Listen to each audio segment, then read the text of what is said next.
Hello बच्चों, कैसे हैं? उम्मीद है पढ़ाई बहुत अच्छी चल रही है ना। आज हम नया चैप्टर लेकर आए हैं साथ में। तो chapter which is known as mineral nutrition. अब क्या है, बच्चे कई बार ये सोचते हैं कि सर ये चैप्टर थोड़ा सा हमको ट्रिकी टाइप लगता है, मतलब हमें याद करने में थोड़ी दिक्कत होती है। तो बेसिकली मैं उन्हें बताना चाहता हूँ कि ये चैप्टर जो है हमें याद करने वाला नहीं है, ये काफ़ी हद तक समझने वाला है। कहीं कहीं जो याद करने वाली चीज़ें हैं वो आपको कब समझ में आएगी, जब आप कंप्लीट बायोलॉजी को स्टडी कर चुके होंगे। बायोलॉजी में मैं बोलना चाह रहा हूँ प्रिसाइजली बॉटनी। अगर आप बॉटनी को पूरा स्टडी कर चुके हो, बॉटनी के आपने सारे टॉपिक्स पढ़ लिए हैं, तो ही आप इस चैप्टर को ज़्यादा अच्छे से कर पाओगे।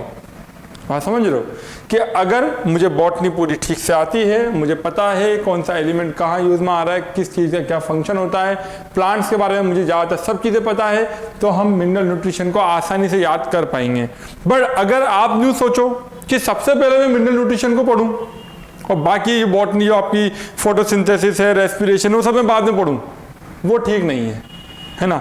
ग्रोथ है ना, प्लांट ग्रोथ है ना, हार्मोन, ये हम बात पहले पढ़ लें तो वो थोड़ा मुश्किल हो जाता है। बट अगर अगर उसको अपन पहले पढ़ लें तो ज़्यादा अच्छा है। इस चैप्टर को हमें सबसे लास्ट में पढ़ना है। क्यों? हम जो भी, जैसे कि मैंने बोला क्लोरीन, मैग्नीज, इन सब के बारे में हम जो एग्जाम्पल है, क्लोरीन आयन हो गया, मैग्नीज आयन हो गया, तो इनके बारे में हमें सब पता होता है। हमें यहाँ मतलब उसको रिवाइज करना है कि अच्छा ठीक है, वहाँ पर कुछ ऐसा पढ़ा था इसलिए यहाँ पर ऐसा है, ठीक है ना। तो मतलब हम क्या करना चाह रहे हैं कि ओवरऑल बॉटनी है उसका एक समराइज फॉर्म है, वही क्या है आपका मिनरल न्यूट्रिशन है। ये हम नॉर्मल बोलना चाहेंगे, ज़्यादा अच्छा यही बोल सकते हैं अपन इसमें, ठीक है। इसमें क्या है, different elements, different enzymes, different cofactors, ये क्या काम करते हैं, कैसे काम करते हैं, वो सब इसमें हम स्टडी करेंगे। तो आप इससे बहुत ज़्यादा फैमिलियर शो करोगे, खुद लगोगे कि हाँ यार ये चीज़ें हमने पढ़ रखी है। जैसे मैंने बोला, अगर मैं बोलता हूँ एग्जाम्पल लेते हैं, मैग्नीशियम, प्लांट का मैग्नीशियम की रिक्वायरमेंट क्यों है भाई? तो अगर तुमने पहले फोटोसिंथेसिस पढ़ रखा है तो तुम आसानी से बता दोगे सर मैग्नीशियम जो पोरफायरिन रिंग थी क्लोरोफिल के अंदर, क्लोरोफिल के स्ट्रक्चर में पोरफायरिन रिंग में मैग्नीशियम प्रेजेंट था, और वही मैग्नीशियम अगर नहीं मिलेगा प्लांट को तो क्लोरोफिल के फॉर्मेशन में दिक्कत आएगी। बिल्कुल सही है, समझ में आ गई बात कि हाँ सर अब मैग्नीशियम का क्या काम आ गया, ठीक है। मैंने बोला नाइट्रोजन नहीं मिल रहा है, अगर नाइट्रोजन अमोनिया की फॉर्म में नहीं मिला तो सर नाइट्रोजन आपके क्लोरोफिल में भी काम आ रहा है, ठीक है ना। और नाइट्रोजन जो है अगर अपन बात करें तो न्यूक्लिक एसिड बनाने में भी काम में आता है प्लांट के अंदर। तो मतलब इन दोनों जगह दिक्कत आने वाली है। तो मतलब कहीं ना कहीं अगर हमको किसी चीज़ के बारे में पता है कि अगर ऐसा होता है तो हम आसानी से बता सकते हैं कि हम जो पढ़ रहे हैं बिल्कुल सही पढ़ रहे हैं। आगे बात समझ में अच्छे से, ठीक है। अब क्या है, प्लांट को मिनरल न्यूट्रिशन की रिक्वायरमेंट क्यों हुई, मिनरल्स की रिक्वायरमेंट क्यों हुई, न्यूट्रिशन की रिक्वायरमेंट क्यों हुई? जैसे कि अगर हम बात करें मिनरल्स से क्या हो गए, जो हम बात करते हैं एलिमेंट जो आयनिक फॉर्म के अंदर प्लांट यूटिलाइज कर रहा है वो क्या है, मिनरल्स हो गए। न्यूट्रिशन क्या है, न्यूट्रिशन के अंदर न्यूट्रिशन क्या चीज़ है? एक तरीके से न्यूट्रिशन का मतलब ये है कि वो किस फॉर्म में किस चीज़ को ले रहा है, किससे वो कितनी एनर्जी बना रहा है, सब चीज़ किसके अंदर काउंट कर ली जाएगी न्यूट्रिशन में। जैसे कि मैंने बोला कि इसके अंदर सारे आयनिक एलिमेंट्स आ जाएंगे और इसके अंदर बेसिकली क्या हो जाएंगे आपके, सब वो आ जाएंगे, तो कार्बोहाइड्रेट, फैट आ जाएगा, प्रोटीन आ जाएगा, वाइटामिन आ जाएंगे, वो सब आपके न्यूट्रिएंट्स के अंडर में आ जाएंगे। तो अब बोलने वाली बात यहाँ पर ये है कि सर अब ये बात बताओ कि प्लांट जो है उसको ये सब चीज़ें मिलेगी कहाँ से, मिनरल उसको मिलेगा कहाँ से? तो हमने बोला कि ऑब्वियस सी बात है कि जब उसकी जो रूट्स हैं वो किससे कनेक्टेड है, सॉइल से कनेक्टेड है, तो सॉइल ही उसका एक मेन सोर्स है जहाँ से उसको मिनरल मिलेंगे। और मिनरल कैसे अंदर आएंगे? Bye means of water, water के साथ वो मिलकर अंदर आएंगे। तभी तो हम बोलते हैं जो जाइलम जो कंडक्टिंग एलिमेंट है, वही कंडक्टिंग एलिमेंट जाइलम वो वाटर प्लस मिनरल को क्या करेगा, अंदर एब्जॉर्ब करेगा और उसी को इन यूनिडायरेक्शनल वे ऊपर ट्रांसफर करेगा एरियल पार्ट्स के अंदर। बात समझ में आ रही है? चल, तो हमें ये समझ में आ गई कि roots is the basic. Roots क्या है? बेसिक चीज है। रूट से ही क्या होगा, सब चीजें जो आपकी जाइलम, रूट्स के अंदर जाइलम प्रेजेंट है, उसी के थ्रू क्या होगा, कंडक्शन होगा वाटर का और मिनरल्स का। डिफरेंट टाइप के मिनरल्स डिफरेंट जहाँ काम में आ सकते हैं, हमें उसकी टेंशन नहीं लेनी है, हम उसको जब स्टडी करेंगे हमें समझ में आ जाएगा। हर टाइप का मिनरल एक अलग फॉर्म में एब्जॉर्ब किया जाएगा, जैसे मैग्नीज +2 की फॉर्म में, क्लोरीन -2 की -1 की फॉर्म में हो जाएगा, ठीक है ना। जैसे कि अगर अपन बात करें अमोनिया प्लस की फॉर्म में आएगा, NH4 प्लस की फॉर्म में आएगा। तो ये चीज़ अपन को थोड़ी सी ध्यान रखने वाली बात है। तो पढ़ना स्टार्ट करें और ध्यान रखना इस चैप्टर से 1 to 2 क्वेश्चन आने की पूरी उम्मीद है। और दूसरी चीज़, इस चैप्टर को सिर्फ और सिर्फ NCERT से ही पढ़ेंगे। जरा सा भी इधर उधर नहीं भागना है, इधर उधर जरा सा भी नहीं भागेंगे। थोड़ा बहुत अगर भागना पड़ा तो वो मैं बता दूंगा कहाँ हमको इधर उधर जाना है। बहुत से चैप्टर ऐसे होते हैं जिसको हमको थोड़ा सा आउट ऑफ NCERT पढ़ना जरूरी है, तब जाके NCERT की बात समझ में आती है। तो इस चैप्टर की अगर अपन बात करें तो इस चैप्टर के अंदर हमें सिर्फ स्ट्रिक्टली एक ही चीज फॉलो करनी है, दैट इज NCERT। मतलब हमें NCERT की लाइन टू लाइन समझते चले जाएंगे बस कि क्या बोलना चाह रहा है, लाइन क्या बोलना चाह रही है, क्या ये हमको समझाना चाह रही है। तो अगर वो चीज समझ में आ गई, that is more than enough, that is more than enough. ठीक है, अब क्या है, जो मिनरल्स हैं, जरूरी नहीं है सारे मिनरल्स, जितने भी मिनरल एलिमेंट्स हैं सारे के सारे एक ही अमाउंट में रिक्वायरमेंट हो सबकी। कुछ की रिक्वायरमेंट थोड़ी कम होगी, कुछ तो ज़्यादा की रिक्वायरमेंट होगी, और कुछ क्या होंगे एसेंशियल नहीं होंगे कि बॉडी के अंदर आ जाएंगे ठीक है, बट उनका ऐसा कोई काम नहीं है। आ रही है बात समझ में अच्छे से? ठीक है, चलो बहुत बढ़िया भाई। तो अब पढ़ना स्टार्ट करें अपन, क्यों ना मिनरल न्यूट्रिशन पढ़ना स्टार्ट करते हैं। सबसे पहले अगर अपन बात करें, हम पूरे NCERT है, प्लीज़ ये आपके नोट्स नहीं है, एक तरीके से मान के चलना, ये NCERT की लाइन्स ही हैं जो हम पढ़ रहे हैं, तो प्लीज़ इसको कॉपी करने की जरूरत नहीं है, बस सुनते चलो। पहली बार बोल रहा हूँ, कॉपी नहीं करना है कुछ भी, ठीक है। चलो, तो अगर मुझे एक चीज़ बताओ, सबसे पहले जो बेसिक नीड है किसी भी इंडिविजुअल की, ठीक है, वो क्या है? सबकी सेम है। बेसिक नीड्स में क्या क्या आ जाएगा? जैसे कि मुझे फूड चाहिए भाई, फूड से मुझे क्या मिलेगा? न्यूट्रिएंट्स मिलेंगे और मिनरल्स मिलेगा, कार्बोहाइड्रेट मिलेगा, फैट मिलेगा, प्रोटीन मिलेगा, विटामिन मिलेंगे, डिफरेंट टाइप के एलिमेंट्स मिलेंगे। और वो एलिमेंट्स क्या काम करते हैं? अलग अलग तरीके के प्रोसेस में कहीं ना कहीं को फैक्टर की तरह काम में आएंगे। कई बार किसी एंजाइम को एक्टिवेट करने के काम में आएंगे, कई बार किसी पर्टिकुलर कंपाउंड के स्ट्रक्चर को बनाने में काम में आएंगे।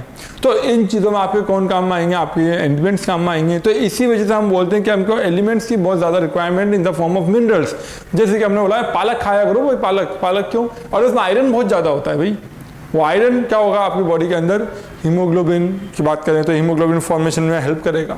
ठीक है, मैं हमारी बात कर रहा हूँ, जबकि हम चैप्टर के अंदर बॉटनी का पढ़ रहे हैं, तो हम बात प्लांट्स के बेसिस पे करेंगे। ठीक है, चलो। तो the basic need of all living organism are essentially the same. सबकी बेसिक नीड्स क्या है? सेम है, क्योंकि सबको क्या करना है? कुछ ना कुछ चीज़ों को एब्जॉर्ब करना है। अगर वो ऑटोट्रॉफिक मोड ऑफ न्यूट्रिशन पर है तो फूड का फॉर्मेशन करना है, और फूड फॉर्मेशन करके उसे क्या करना है? रेस्पिरेशन करना है, जिससे वो ATP का फॉर्मेशन कर लेगी। ठीक है, चलो। They require macromolecules such as carbon, जैसे carbohydrates, protein, fat, water and minerals for their growth and development। तो अगर बॉडी की ग्रोथ चाहिए तो क्या हम जानते हैं कि primary source of energy is carbohydrate. अगर कार्बोहाइड्रेट नहीं है तो फिर क्या मेटाबोलाइज होना स्टार्ट होगा? फैट। और अगर फैट भी नहीं है तो फाइनली क्या मेटाबोलाइज होना स्टार्ट हो जाएंगे? That is protein. तो अगर अपन बेसिक देखें कि कौन सा मेटाबॉलिज्म किसका हो रहा है, सबसे पहले तो ड्यूरिंग इनिशियल स्टेज जब बॉडी को एनर्जी की रिक्वायरमेंट है, सबसे पहले कार्बोहाइड्रेट का मेटाबॉलिज्म होगा। कार्बोहाइड्रेट खत्म हो गए तब भी फास्टिंग वाली कंडीशन चल रही है, तो वहां पर आपके फैट का मेटाबॉलिज्म स्टार्ट हो जाएगा, फैट का टूटना स्टार्ट हो जाएगा। इसी वजह से बोलते हैं जब हम डाइटिंग पर होते हैं तो हमारी बॉडी के अंदर जो फैट है उसका लेवल क्या हो जाता है? धीरे धीरे कम हो जाता है। फिर उसके बाद अगर वो भी खत्म होना स्टार्ट हो गए तो प्रोटीन डिनेचर होना स्टार्ट हो जाएंगे, प्रोटीन का डाइजेशन स्टार्ट हो जाएगा। और हम बोलते हैं all enzymes are made up of protein but all proteins are not enzymes. तो अगर सारे के सारे एंजाइम प्रोटीन से मिलकर बने हुए हैं तो हम ये बात बोल सकते हैं कि अगर प्रोटीन डिनेचर होना स्टार्ट हो गया, इसके स्ट्रक्चर में चेंज आना स्टार्ट हो गया, तो चांसेस हैं कि आपके एंजाइम भी डिनेचर होना स्टार्ट हो सकते हैं। इसकी वजह से आपकी बॉडी का जो मेटाबॉलिज्म है वो क्या हो जाएगा? थोड़ा सा डिस्टर्ब हो जाएगा या फिर डिस्टर्ब हो जाएगा, दोनों को ये बोल सकते हो। ठीक है, क्या ये दोनों पॉइंट समझ में आ गए? हमारी NCERT की लाइन ही है सारी ये। ठीक है, चलो नेक्स्ट देखें।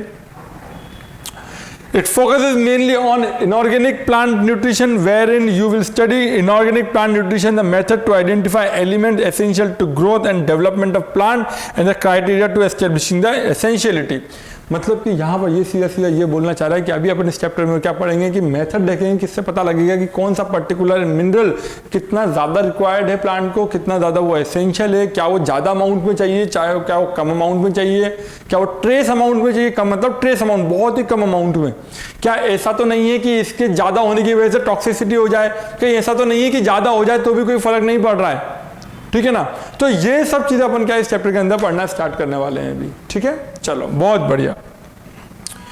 तो आगे देखें, अब इसके अंदर अपन ने क्या देखेंगे और अपन कि वो ये बोला है अपन ने कि अगर हम बात करें कि कोई भी एक पर्टिकुलर मिनरल है वो एब्जॉर्ब नहीं हुआ, प्लांट के अंदर प्रेजेंट नहीं है, तो उसकी वजह से क्या क्या डेफिशिएंसी सिम्टम्स आ सकते हैं। तो ऑब्वियस सी बात है बहुत से डेफिशिएंसी सिम्टम आएंगे कि अगर मान लो कोई एक पर्टिकुलर मिनरल नहीं मिल रहा है तो उसकी वजह से जो भी मेटाबॉलिक एक्टिविटी जो कंटिन्यू होने वाली थी प्लांट के अंदर वो कंटिन्यू नहीं हो पाएगी। मैं सिंपल अपनी बात करूँ, मैं खुद की बात करूँ, अगर मेरी बॉडी के अंदर जैसे ग्लाइकोलाइसिस चलता है, बिल्कुल हाँ चलता है ग्लाइकोलाइसिस, तो अगर यहाँ पर कोई एंजाइम वर्क नहीं कर रहा है तो जो चेन रिएक्शन है वो डिस्टर्ब होगी।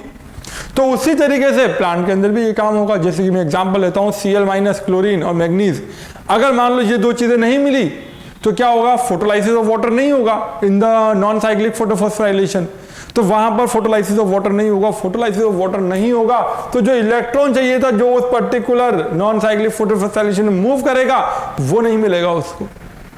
आली बात समझ में अच्छे से, ठीक है, चलो बहुत बढ़िया। अब बात आती है कि सर आप पहले ये बताओ हमको कि कार्बन, हाइड्रोजन एंड ऑक्सीजन, इसको हम बोलते हैं फ्रेमवर्क एलिमेंट्स। फ्रेमवर्क मतलब कि जो बेसिक स्ट्रक्चर, बेसिक स्केलेटन बना रहा है किसी भी चीज का, कार्बन, हाइड्रोजन एंड ऑक्सीजन, ये तीनों चीजें बना रहे हैं। तो सर ये कार्बन, हाइड्रोजन, ऑक्सीजन कहां से मिलेगा? तो मैंने बोला बेटा टेंशन नहीं लेना है, कार्बन, हाइड्रोजन, ऑक्सीजन कहां से मिलेगा? कार्बन डाइऑक्साइड CO2, कार्बन यहां से मिल गया, H2O हाइड्रोजन यहां से मिल गया, ऑक्सीजन भी मिल गया, CO2 में भी ऑक्सीजन प्रेजेंट है, तो तीनों चीज प्लांट CO2 और H2O की फॉर्म में ले लेगा बॉडी के अंदर, तो वहां उसको दिक्कत नहीं आएगी। तो कार्बन, हाइड्रोजन, ऑक्सीजन तीनों उसको हम हमेशा मिलते रहेंगे और इसी से वो एक बेसिक स्ट्रक्चर बनाएगा ग्लूकोज का C6H12O6, जो उसको रेस्पिरेशन करवा के जाएगा, जिसका रेस्पिरेशन होगा उससे क्या बनेगी, एनर्जी का फॉर्मेशन होगा। This chapter also introduces you briefly to the significance and the mechanism of biological nitrogen fixation। अब जरा समझना, हमें बोला बायो नाइट्रोजन फिक्सेशन है मतलब कि एटमॉस्फेरिक नाइट्रोजन को प्लांट को लेना है, ठीक है। तो अगर हमने बोला नाइट्रोजन फिक्सिंग बैक्टीरियाज हैं, एनाबिना हो गया, ऑक्सीलेट्रोलिया हो गया, नॉस्टोक हो गया, तो इनके पास क्या है, रूट नोड्यूल्स प्रेजेंट है और रूट नोड्यूल्स के पास क्या है, नाइट्रोजन फिक्सेशन जीन प्रेजेंट है, तो इसकी वजह से क्या है, नाइट्रोजन का क्या हो जाएगा, फिक्सेशन आसानी से हो जाएगा, ठीक है। बट जिन प्लांट जो नाइट्रोजन फिक्सेशन नहीं कर सकते उनके पास हमको अमोनिया की फॉर्म में कहाँ देना पड़ेगा, आपको सॉइल के अंदर देना पड़ेगा। इसी वजह से बोलते हैं हम कि यार खेत जो है उसके अंदर खाद खत्म हो गई है, खाद डालनी पड़ेगी पूरे खेत में इस बार, क्योंकि मिनरल्स की कमी आ गई है। सपोज मान के चलते हैं हमने क्या एक पर्टिकुलर क्रॉप ग्रो करना स्टार्ट किया, उस पर्टिकुलर क्रॉप ने क्या किया, 3-4 साल, 1-2 साल तो हमने ग्रो किया, तो वो ग्रो जो आपका क्रॉप थी उसने सॉइल के अंदर से अमोनिया बहुत ज़्यादा एब्जॉर्ब किया, नाइट्रोजन बहुत ज़्यादा एब्जॉर्ब किया सॉइल के अंदर से, तो धीरे धीरे सॉइल के अंदर क्या आएगी, नाइट्रोजन की कमी आ जाएगी।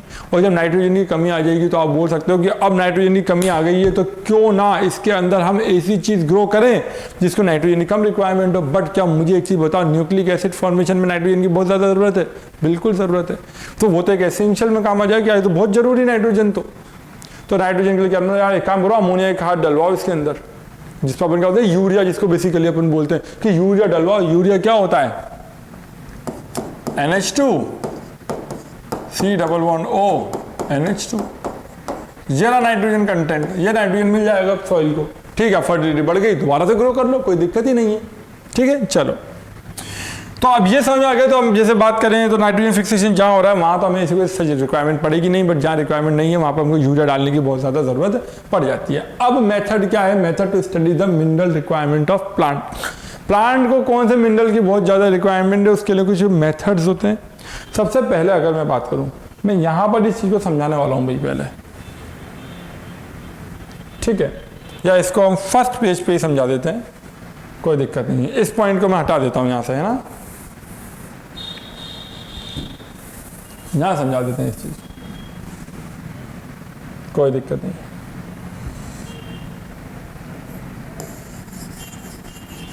जल्दी समझ आ जाएगा, बोर्ड को हम रफ कर रहे हैं थोड़ा सा, है ना, जस्ट बिकॉज स्लाइड्स एक्स्ट्रा अभी इसके अंदर एड ऑन नहीं किया, मैं नहीं चाहता क्लास को डिस्टर्ब करें, ठीक है, इसी वजह से इसको हटा दिया है हमने। चलो अब देखते हैं थोड़ा सा हमने क्या किया। बेसिकली हम क्या चाहते हैं, हमने बोला कि यार एक काम करो, एक बीकर लो, ठीक है, उस बीकर में आप क्या भरो, सबसे पहले पानी भरो,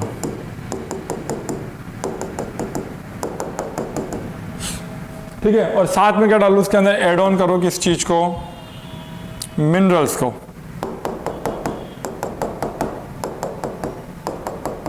मिनरल्स ऐड ऑन कर दिया, वाटर है ऑलरेडी, मिनरल्स ऐड ऑन कर दिया, और साथ में एक प्लांट है हमने ग्रो कर दिया इसके ऊपर इस तरीके से, ठीक है।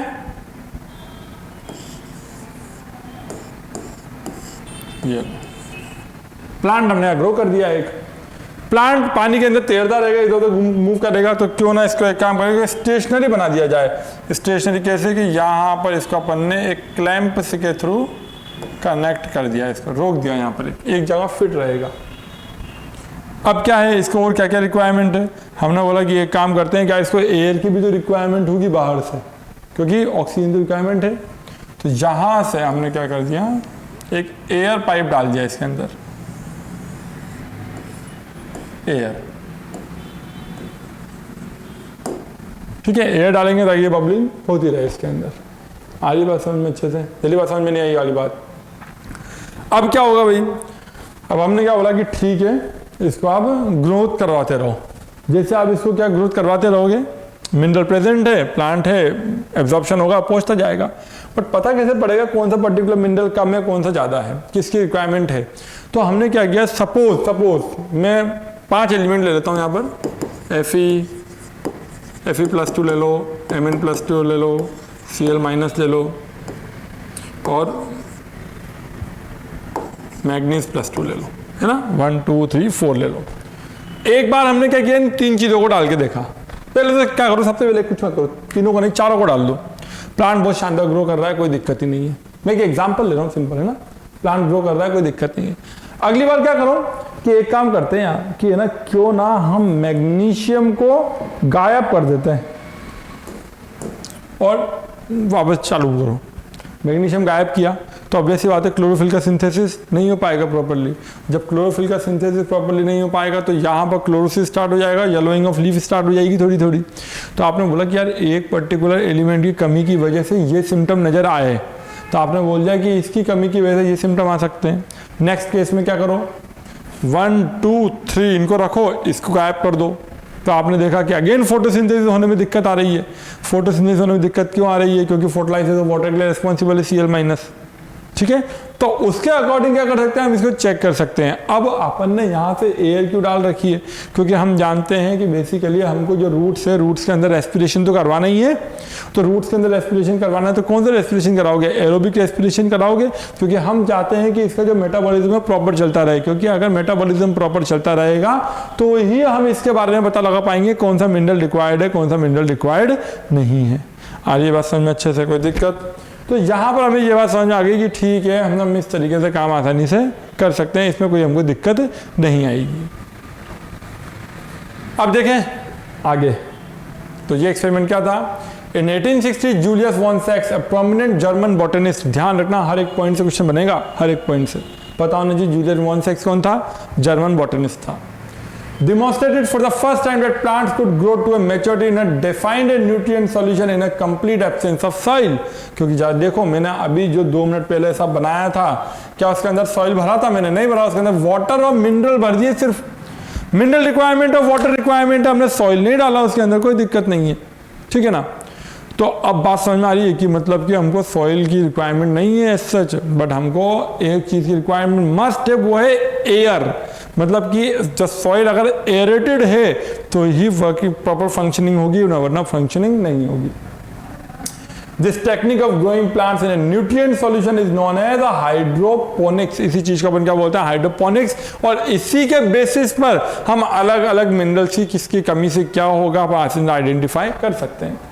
Since then, a number of improvised methods had been employed to try and determine the mineral nutrition essential for plant। अब इसके अलावा और भी बहुत से मेथड्स अब क्या है प्रेजेंटली यूज में लिए जा रहे हैं। वैसे molecular weight basis find out करके बेसिकली किसी एक पर्टिकुलर न्यूट्रिएंट को हटा, इन सब चीज़ों से भी अपन इसको कर सकते हैं, ठीक है। क्या बात समझ में आ रही है अच्छे से? Next, The essence of all these methods involve the culture of plant in a soil-free, well-defined mineral solution.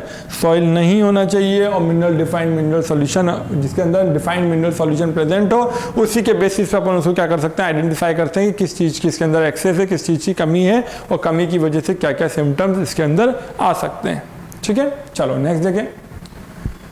This method require purified water and mineral nutrient salt, मतलब अपन ने इसके अंदर मिनरल्स, मैंने वहाँ लिखा था मिनरल्स के अंदर हम सॉल्ट भी डाल देंगे, MgSO4 डाल दो, CaCl2 डाल दो, ठीक है, CaSO4 डाल दो, तुम्हारा मन करे जो डाल सकते हो, कोई दिक्कत वाली बात नहीं है। बट ध्यान रखना वहाँ पर वाटर मैंने मेनली क्यों यूज में लिया था, क्योंकि मैं चाह रहा था वहाँ पर कि वो जो मिनरल्स हो वो उसके अंदर आयनिक फॉर्म में आ जाए तो ज़्यादा अच्छा है, क्योंकि आयनिक फॉर्म में अगर आ जाएंगे तो प्लांट उसको क्या कर लेगा, आसानी से क्या कर लेगा, यूटिलाइज कर लेगा। ठीक है, चलो बहुत बढ़िया। After a series of experiments in which the roots of the plant were immersed in nutrition solution and wherein an element was added or removed or given in varied concentration, a mineral solution suitable for the plant growth was obtained। मतलब कि हम आसानी से किसी को add करो, remove कर दो, एक्स्ट्रा डाल दो या उससे कुछ कमी कर दो, उसके बेसिस पे हम आसानी से पता लगा सकते हैं कौन सा एलिमेंट रिक्वायर्ड है, कौन सा एलिमेंट रिक्वायर्ड नहीं है। कैसे पता लगेगा?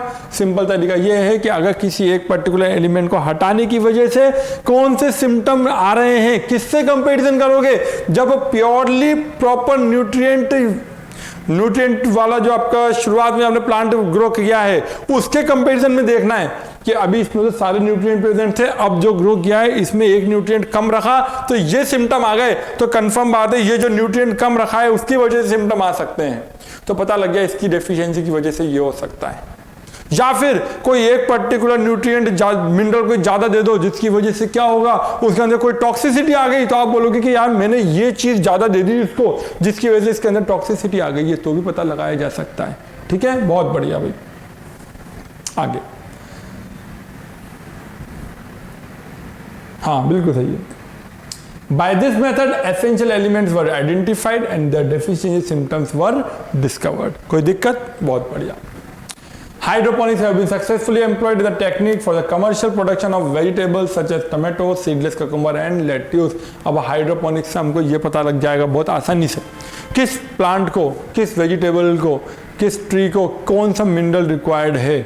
अगर वो मिनरल रिक्वायर्ड है तो वही उसको देंगे, जो एक्स्ट्रा किसी काम के न्यूट्रिएंट मिनरल नहीं है उसके अंदर नो डाउट हो सकता है ऐसा भी हो सकता है कि किसी पर्टिकुलर के अंदर आयरन थोड़ा कम रिक्वायर्ड हो, किसी के अंदर आयरन थोड़ा ज़्यादा रिक्वायर्ड हो, तो जिसके अंदर ज़्यादा रिक्वायर्ड हो उसको आयरन ज़्यादा देंगे, जिसको कम रिक्वायर्ड हो वो सॉइल से आसानी से यूटिलाइज कर ही लेगा आयरन को। ठीक है, तो उसके बेसिस पे भी अपन पता लगा सकते हैं कि जैसे कि भैया ठीक है यहाँ पर हमको विटामिन ए ज़्यादा चाहिए, यहाँ पर हमको विटामिन ए की रिक्वायरमेंट नहीं है। जैसे कि तुम सिंपल बोलते हैं ना कि जैसे कि अपन ने बोला विटामिन ए की कमी से क्या हो जाती है, नाइट ब्लाइंडनेस हो जाती है, ज़ीरोफ्थेल्मिया। ठीक है ना, तो जो ज़ीरोफ्थेल्मिया होता है उसका अपन आसानी से बता सकते हैं कि हाँ यार ये चीज़ है, ठीक है, इसकी कमी की वजह से ये हो रहा है।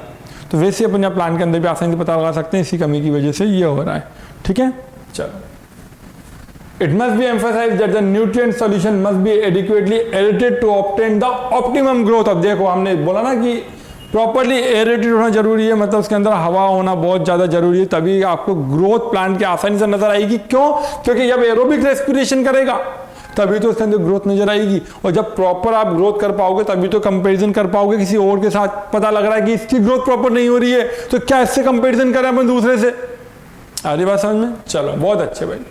What should happen if solution were poorly aerated? अब ये क्वेश्चन है भाई यहाँ पर कि अगर अपन सॉल्यूशन को poorly aerated रखें, मतलब उसके अंदर हवा प्रॉपर नहीं पहुंचे तो क्या होगा? चलो बताओ। चलो सिंपल सी बात है, एनारोबिक रेस्पिरेशन स्टार्ट हो जाएगा उसके अंदर, प्लांट के अंदर। ठीक है ना, और तो जो एनर्जी बन रही थी आपकी 1 ग्लूकोज से कितनी 36 ATP और 38 ATP, वो यहाँ पर उतनी नहीं बन पाएगी। कितनी बनेगी? अप्रॉक्सिमेट 2 ATP बनेगी। तो क्या है, नुकसान है? नहीं है। तो प्रॉपर जो मेटाबॉलिक एक्टिविटीज प्लांट के अंदर चल रही थी वो चल पाएगी? नहीं चल पाएगी। ठीक है, फिर आप बोलोगे कि सर एरोबिक रेस्पिरेशन मतलब ETS। अरे ETS भी नहीं चल पाएगा भैया, और एरोबिक रेस्पिरेशन हो तो सर ग्लाइकोलाइसिस भी नहीं चलेगा। अरे ग्लाइकोलाइसिस तो चलेगा, वो तो कॉमन पाथवे है, ग्लाइकोलाइसिस तो चलेगा ना, वो तो एक कॉमन पाथवे है, तो वहां कोई दिक्कत नहीं आएगी।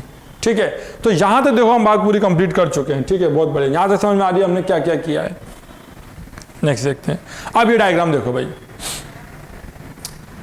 न्यूट्रिएंट सॉल्यूशन जिसके अंदर मिनरल्स भी प्रेजेंट है, funnel for adding water and nutrients हम डाल रहे हैं। कॉटन प्लग जिसकी वजह से स्टेशनरी है और ये एरेटेड ट्यूब में डाल दी, इसके अंदर हवा है ताकि रूट्स भी रेस्पिरेशन कर सकती है। ध्यान रखना, बार बार मैं रेस्पिरेशन बोल रहा हूँ, फोटोसिंथेसिस नहीं बोल रहा हूँ। फोटोसिंथेसिस ये करेगा, ये तो रेस्पिरेशन ही करेगा। इस चीज़ का ध्यान रखना भाई, ज़्यादा टेंशन नहीं लेने का है।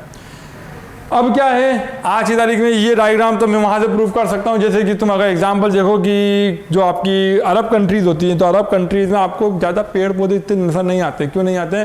वहाँ की मिट्टी हो, किसी बालू मिट्टी है, रेत है, रेत मुट्ठी में पकड़ोगे ना तो निकल जाती है।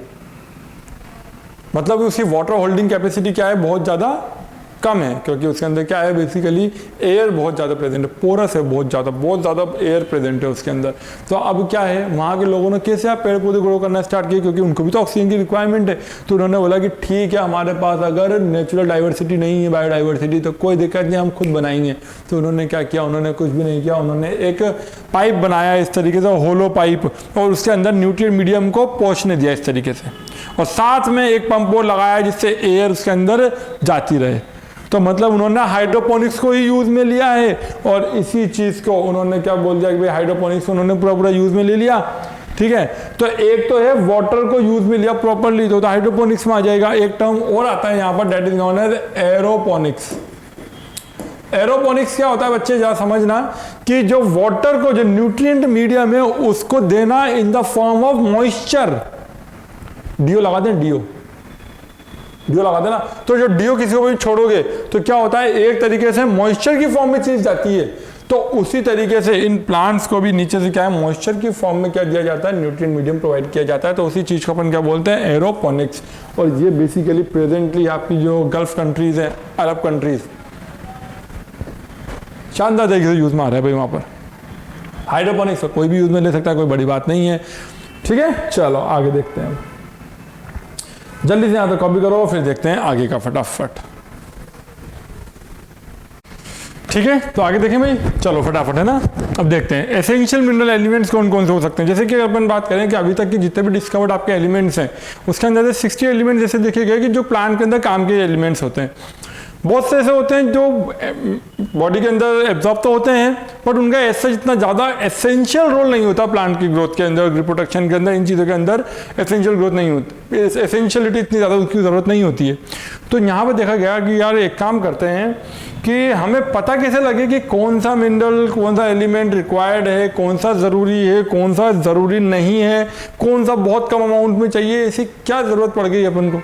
ठीक है, तो अपन देखना चाह रहे हैं कि यार एक काम करते हैं, इसके लिए हम कुछ क्राइटेरिया सेटअप करते हैं। क्राइटेरिया सेटअप क्या, कि वो पर्टिकुलर एलिमेंट डायरेक्टली मेटाबॉलिज्म में इन्वॉल्व होना चाहिए, तो उसको अपन एसेंशियल मान लेंगे, क्या डायरेक्टली मेटाबॉलिज्म में इन्वॉल्व होना चाहिए। दूसरी चीज़ हम बोल सकते हैं वो ग्रोथ के अंदर, रिप्रोडक्शन के अंदर भी ज़्यादा ज़रूरी होना चाहिए। तीसरी चीज़ हम क्या बोलें, हम ये भी बोल सकते हैं कि उसकी कमी जो है, उस पर्टिकुलर एलिमेंट की जो कमी है, वो किसी दूसरे एलिमेंट से क्या नहीं होना चाहिए, सप्रेस नहीं होना चाहिए कि हाँ यार ठीक है ये नहीं है तो इसकी जगह इससे काम चल जाएगा, ऐसा नहीं होना चाहिए। मतलब जो एक है वही सर्वोपरि है। ठीक है ना, चलो देखना स्टार्ट करते हैं। Most of the mineral element present in soil can enter plant through roots. Roots के थ्रू एंटर होंगे, हम जानते ही ये चीज़। ठीक है, क्योंकि there is the presence of root hairs in the roots which increase the surface area for the absorption. Next, in fact, more than 60 elements of the 105 discovered so far are found in different plants. 60 elements आपको मिलते हैं, तो ये चीज़ ध्यान रखना कि हमने ऐसा नहीं बोला कि सारे एलिमेंट ही सारे प्लांट्स के अंदर मिलेंगे। कुछ किसी के अंदर मिलेंगे, कुछ किसी के अंदर नहीं मिलेंगे, ध्यान रखना इस चीज़ का। ठीक है, अब देखो इंपॉर्टेंट लाइन है भाई, some plant species accumulate selenium, some other gold, while some plant growing near nuclear test site takes up radioactive strontium. अब यहाँ पर ये बात हो रही है कि तो आप बोलो कि सर गोल्ड का ऐसा क्या काम आ गया प्लांट के अंदर, स्ट्रोंशियम का काम आ गया। अरे काम हो या ना हो, बट अगर उस पर्टिकुलर एरिया के अंदर वो रह रहे हैं तो जरा मुझे एक चीज़ बताना, क्या वो इन चीज़ों को एब्जॉर्ब करेंगे। अगर उस सॉइल में आसपास ये ज़्यादा अमाउंट में है तो एब्जॉर्प्शन तो होगा उन चीज़ों का। ठीक है, तो हम यहाँ पर ये बात बोल सकते हैं कि अगर कोई ऐसा प्लांट है जो उस पर्टिकुलर एरिया में रह रहा है जहाँ पर गोल्ड माइंस हैं मान लो, ठीक है ना। या फिर अपन बोल सकते हैं कि वहाँ पर कोई न्यूक्लियर पावर प्लांट है तो वहाँ की जो सॉइल होगी आसपास, वहाँ पर ट्रेस अमाउंट में या थोड़ा बहुत ठीक ठीक अमाउंट में ये सब चीज़ें मिलेगी, तो उनका एब्जॉर्प्शन तो होगा नहीं, थोड़ी इनका एब्जॉर्प्शन रुक जाएगा। नो डाउट इनका बॉडी के अंदर ऐसा जितना ज़्यादा काम नहीं होगा, एसेंशियलिटी इतनी ज़्यादा नहीं है, बट इनका एब्जॉर्प्शन तो होगा। ठीक है, चलो बहुत बढ़िया। There are techniques that can be able to detect the mineral even at very low concentration, कि इतने कम concentration में भी अगर मान लेते हैं अपन बोलते हैं कि 10 to 8 ग्राम पर ml पर मिलीलीटर आपको क्या प्रेजेंट है, ये सब एलिमेंट्स प्रेजेंट है, तो भी कोई भी मिनरल प्रेजेंट है तो भी उसको आसानी से क्या आइडेंटिफाई किया जा सकता है। अब इन टेक्निक्स की में आपको जाने की ज़्यादा ज़रूरत नहीं है, डिफरेंट टेक्निक्स हो सकती है। ठीक है, जैसे फ्लोरोसेंस टेक्निक हो गई, उसके थ्रू भी अपन पता लगा सकते हैं, आपके कोर्स में नहीं है, टेंशन नहीं लेना। ठीक है, अब यहाँ क्वेश्चन क्या आता है, तो question is whether all the diverse mineral elements present in a plant, for example gold and selenium as mentioned above, are really necessary to plant, क्या नेसेसरी है? ऐसा नेसेसरी नहीं है, बट वो एब्जॉर्प्शन उनका होता है तो बॉडी के अंदर आपको आसानी से मिल जाएंगे। How do we decide what is essential for plant और व्हाट इज नॉट एसेंशियल? तो हमने बोला ना अभी कि अगर रिप्रोडक्शन में, उसके मेटाबॉलिज्म में, उसकी ग्रोथ के अंदर अगर वो यूटिलाइज हो रहा है तो आप बोल सकते हो वो एसेंशियल है। अगर हम बोलें कि उसकी जो कमी है वो सिर्फ वही पूरी कर सकता है, इसके अलावा कोई और उसकी कमी पूरी नहीं कर सकता, तो भी अपन उसको एसेंशियल में काउंट कर लेंगे। तो देयर आर सर्टेन क्राइटेरियाज। तो अब ध्यान रखना यहाँ पर बहुत बहुत ज़्यादा इंपॉर्टेंट, हाईली इंपॉर्टेंट, इसी जगह से क्वेश्चन आने के चांसेस बढ़ जाते हैं भाई, यहीं से क्वेश्चन बनता है भाई, ध्यान रखना। The criteria for essential of an elements यही है, इसी से क्वेश्चन बनेगा, इसी को ध्यान रखना है, बहुत ज़्यादा जरूरी है और मैं अभी बता भी चुका हूँ। तो सबसे पहले देखें अपन, the element must be absolutely necessary for supporting normal growth and reproduction. In absence of the element, the plant do not complete their life cycle or set the seeds. मतलब सीड बना भी नहीं पाएंगे, क्योंकि सीड ही तो क्या कर रहा है, उसकी नई जनरेशन का फॉर्मेशन कर रहा है। तो अगर सीड का फॉर्मेशन नहीं हो रहा है, नॉर्मल रिप्रोडक्शन नहीं हो पा रहा है, नॉर्मल ग्रोथ नहीं हो पा रही है किसी पर्टिकुलर एलिमेंट की कमी की वजह से, तो उसका अपन क्या बोल देंगे, this is the essential element. ठीक है, next, the requirement of the element must be specific and not replaceable by another element. उस एलिमेंट की रिक्वायरमेंट क्या होनी चाहिए, स्पेसिफिक होनी चाहिए, उसके अलावा कोई और उसकी खानापूर्ति नहीं कर सकता। ऐसा नहीं है इसको ये नहीं भी मिला तो इससे यहाँ कोई और यूज में ले लिया, ऐसा नहीं होना चाहिए। In other words, deficiency of one element cannot be met by supplying some other element. एक की कमी दूसरी पूरी नहीं कर सकता, ये चीज भी एसेंशियलिटी का मेन क्राइटेरिया है। तो नॉर्मल मेटाबॉलिज्म की बात आ गई, नॉर्मल ग्रोथ की बात आ गई, रिप्रोडक्शन की बात आ गई, रिप्लेसेबल नहीं है ये बात आ चुकी है। ठीक है ना, बहुत बढ़िया। Next, the element must be directly involve in the metabolism of the plant. Plant की मेटाबॉलिज्म में डायरेक्टली इन्वॉल्व होना उसका बहुत ज़्यादा जरूरी है। मेटाबॉलिज्म में अगर वो इन्वॉल्व है तो काम कर जाएगा, तो वो एसेंशियल में काउंट किया जाएगा, और अगर डायरेक्ट मेटाबॉलिज्म में इन्वॉल्व नहीं है तो उसको काउंट आप नहीं करोगे। अब देखते हैं अपन ने क्या किया है कि अपन ने based on the above criteria only few element have been found to be absolutely essential for plant growth and metabolism.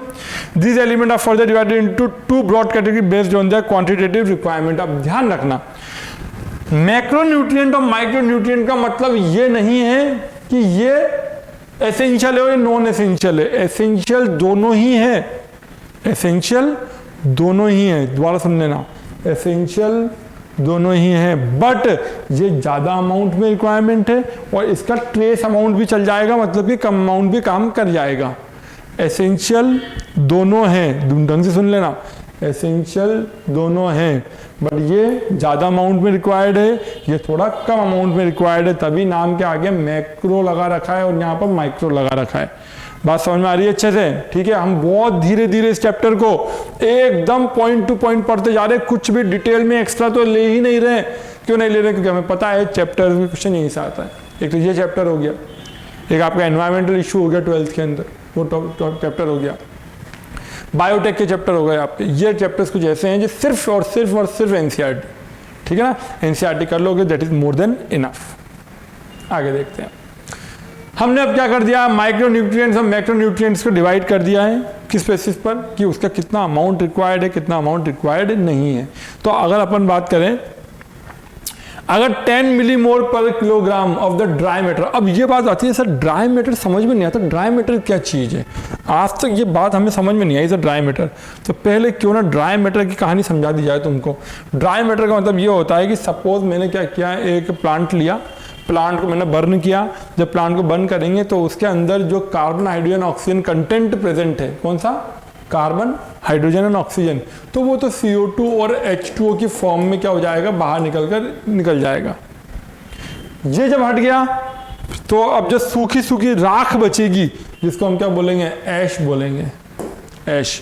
उस ऐश को ही अपन क्या बोलते हैं, ड्राई मैटर बोलते हैं, क्योंकि जो वेट मैटर है वाटर की फॉर्म में वो तो बाहर निकल चुका है, CO2 भी गैस की फॉर्म में बाहर निकल चुकी है, तो बचे हुए जितने भी इनऑर्गेनिक मटेरियल प्रेजेंट रहते हैं, एलिमेंट प्रेजेंट थे, वो सब किसके अंदर आ जाएंगे, ऐश के अंदर आएंगे। That is known as the dry matter.